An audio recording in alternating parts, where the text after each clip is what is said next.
Hello and welcome to Straight Talk. I'm Aisha Subarkash. In the first 6 months of 2021, the Middle East saw new leaders take power in Israel and Iran. It also saw a new U.S. president reassess America's relations and role in the region. Amid that shift, there was a push towards reconciliation, most notably with the ending of the disastrous blockade of Qatar by several Gulf countries. Even Turkey's troubled relations with much of the Arab world was easing. And recently, Oman's leader made a rare visit to Saudi Arabia. It was the first by the Sultan of Oman in over a decade. Saudi leaders rolled out a big welcome as celebrations coincided with the opening of the first ever land crossing between the two countries. The pleasantries were a departure for Riyadh, which usually kept a safe distance from countries friendly to Iran. The Sultan's visit also follows a similar one by Iraq's Prime Minister earlier this year. But one relationship that was thought to be unbreakable just a year ago is going through a rough patch. The Saudis and the United Arab Emirates seem to be at odds over a host of issues, including oil prices and the region's geopolitical hotspots. To discuss that, joining me now from Toronto is Nader Hashemi, who is the director of the Center of Middle East Studies at Korbel School of International Studies at the University of Denver. And from Washington, D.C., Annelle Sheline. She is a research fellow in the Middle East program at the Quincy Institute. A warm welcome to you both. So, Annelle, could you walk us through the shifting alliances that have dominated the Middle East and the Gulf region in the last year? I think some of the most interesting dynamics we're seeing right now are the tensions between Saudi Arabia and the UAE. For the past several years, they had worked fairly closely alongside each other on things like the blockade of Qatar, the war in Yemen, and that mostly took place under the Trump administration. And so now we've seen things shift now that Biden has come into power, and a lot of tension has emerged between the two countries. Yes. This is mostly due to the fact that Saudi Arabia would like to benefit from some of the economic profits that the UAE currently enjoys, the UAE being sort of a hub for commerce and for transportation in the region.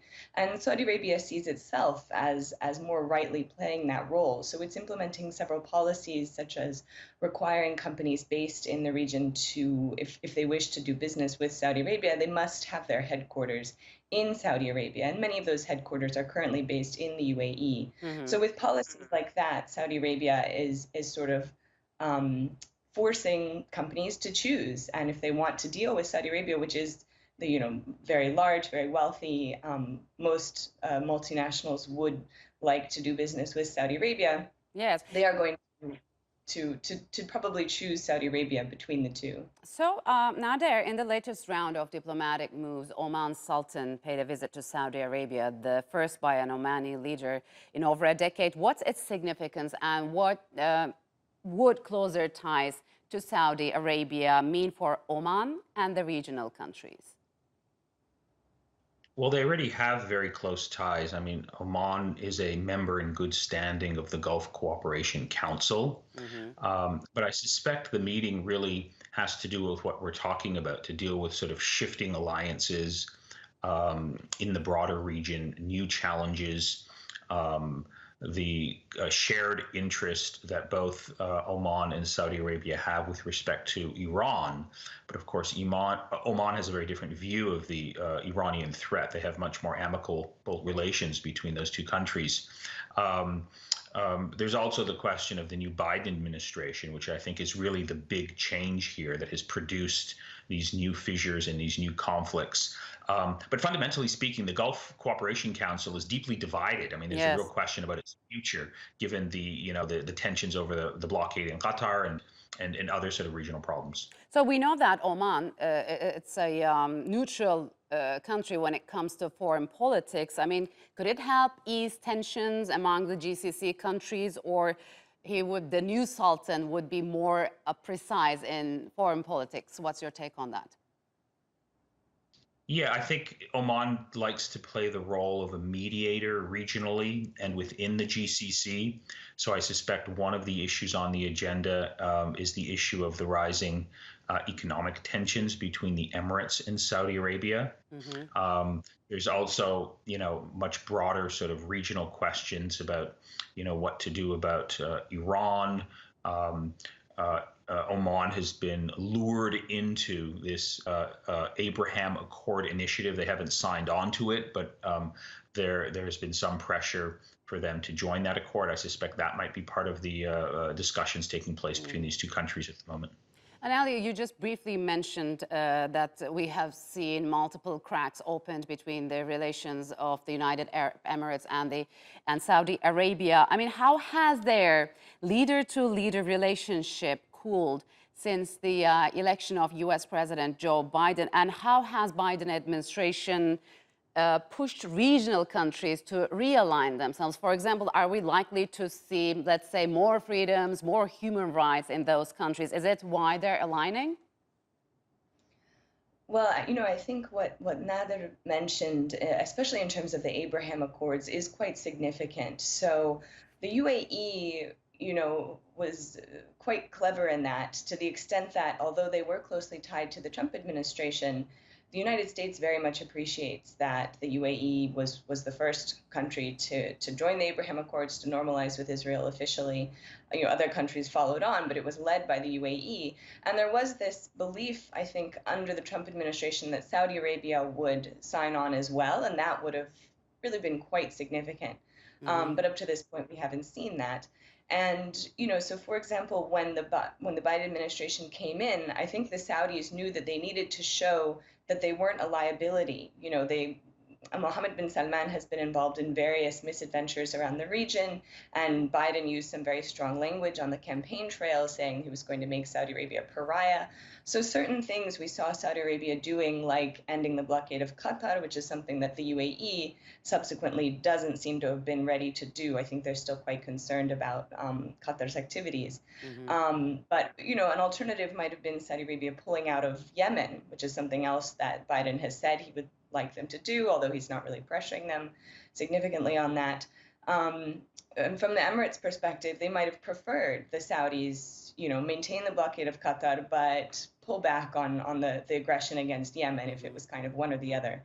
But the Saudis decided that Qatar was probably, or lifting the blockade of Qatar was something that was going to be easier for them to do, whereas they do continue to feel threatened by the missiles and drone strikes that are coming across the border from the Houthis in Yemen. So, Nader, how does this growing rivalry between the United Arab Emirates and Saudi Arabia serve for the U.S. policies in the region? Or does it even serve? Well, obviously, yeah, the United States does not like two of its regional allies falling into dispute. But I think it's very important that we don't over-exaggerate the level of tensions between these two countries. There are differences in terms of, oil production. There are some differences in terms of their role in Yemen, and in terms of how these two countries view the Iranian threat. But fundamentally, on the core issues that deal with their perceived national security agendas, there is a common view of the regional problems. Primarily, both countries, number one, share a strong view that they want to remain within the U.S. alliance, and their shared agenda is really solidified in what they perceive to be the biggest common threat that they're facing, and that is the threat of regional democratization. In that sense, they're willing to sort of use a lot of muscle and use a lot of violence to block any potential second Arab Spring, to crush opposition movements, to eradicate the Muslim Brotherhood. And on all of those core issues, there is a strong sort of agreement between Abu Dhabi and Riyadh. So I think the danger here in some of the analysis is that we're talking about some sort of great break or rupture in relations. That's not what's happening. These are really tactical issues on different questions, really revolving economic topics. So, Annelle, Saudi Arabia seems to be reaching out to countries once held at a distance over differences to their approach in Iran. So why this has changed, and does Saudi Arabia want Iran to be isolated further? Well, I mean, it was really encouraging when Mohammed bin Salman earlier this year made a speech on television saying, just using language around things like, much less aggressive towards Iran. We need to kind of learn how to coexist with them. And I think in general, this probably just reflects the fact that under the Trump administration, we did see tensions grow quite high, but also there was a concern on the Saudis' part that the United States might not actually back them up. So, for example, when there were the attacks on the Abqaiq oil facilities, the United States didn't do much of anything. And I think that was a real wake-up call for the Saudis, realizing that, look, if we don't want to fight this war ourselves, if it comes to that, we would rather try and learn how to coexist with Iran. We're really only interested in a war if the Americans are going to fight it.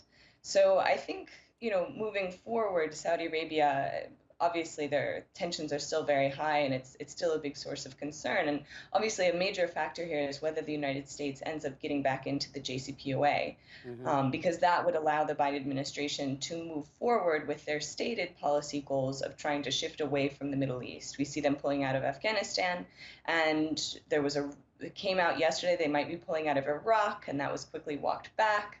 But we know that in general, 3 U.S. presidents have said they want to focus more on Asia, they want to focus less resources and attention on the Middle East, and Biden appears to actually be taking some steps to finally do that. So, Nader, given all these political developments, how will Iran's new leadership would approach to all these developments? There'll be no change from Iran, even though there's a new hardline president in Tehran. It's important for your viewers to realize that Iranian foreign policy is not determined by the president. It's determined by the supreme leader in Iran's National Security Council. The structure of power in Iran has not altered one iota. So we can expect no significant or substantive difference in Iran's policies toward the region. Under the Rouhani government, there was at least a more sophisticated foreign policy sort of position on the global stage with the Iranian foreign minister, Javad Zarif, who speaks fluent English. That's going to be, a thing of the past. So, I think we're looking at basically the same policies coming out of the Islamic Republic of Iran, and internally there'll be much greater repression under this new president. All right, Annelle, Nader, unfortunately, we'll have to leave it here. Thank you very much for joining us on Straight Talk.